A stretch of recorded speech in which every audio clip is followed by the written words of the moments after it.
toog naan yonent yàlla Suleymaan ñetti téeméeri coro la amoon xam nga loolu yéeféer dong nga koy wax ak ku ko wax nag ab yonent du mooy boromam ndax maag di am coro yàlla leen defal ismatu soo ko gëmul doo jullit moo tax bokk na ci li jeunesse bi war a def si aj bari daf leen taalifal ñaari téere xantaratul murid ak hidayatul wildaan bii ci tawxiid la nee na dama bëgg orienté xale yi pour ñu bañ a réer puisque soo jàngee tawxiid ku feneel yonent yi nga xam ne waxul dëgg li ngeen di wax immunité parlementaire ni ko député yi amee bii moo gën a garaw xam nga député yi ñoom dañ naan boo defee caay-caay amuñu droit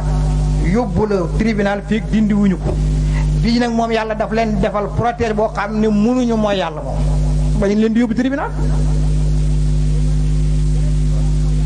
loolu mooy al-ismatu yonent mënul mooy yàlla loolu nag du xaar ba yàlla yónni ko fa mu juddoo lay doon ñu ne ko cheikh foo ko teg mu ne ca alquran wa ma arsalna min rasulin illa li yutaa bi iznillah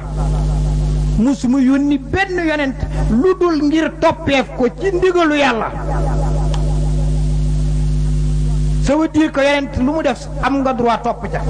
lu dul mu nekk xusuusiyaam kon su fekkoon ne li muy def baaxul doo am droit topp ci ndax yàlla wax ne ne inna allaha la yaamuru bil fahshaa'i yàlla du digle lu ñaaw kon nag du digle ngay topp nit ci mooy yàlla ça veut dire que yonent yi kon ñoom duñ mooy yàlla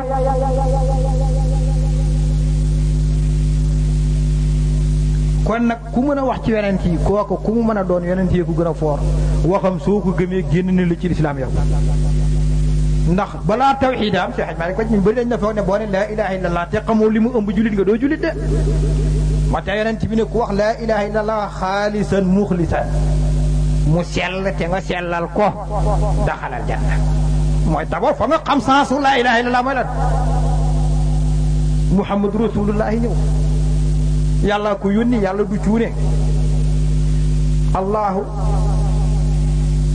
aalamu xaysu yajcalu risalaati yàlla xam na fi muy def mission bi du seet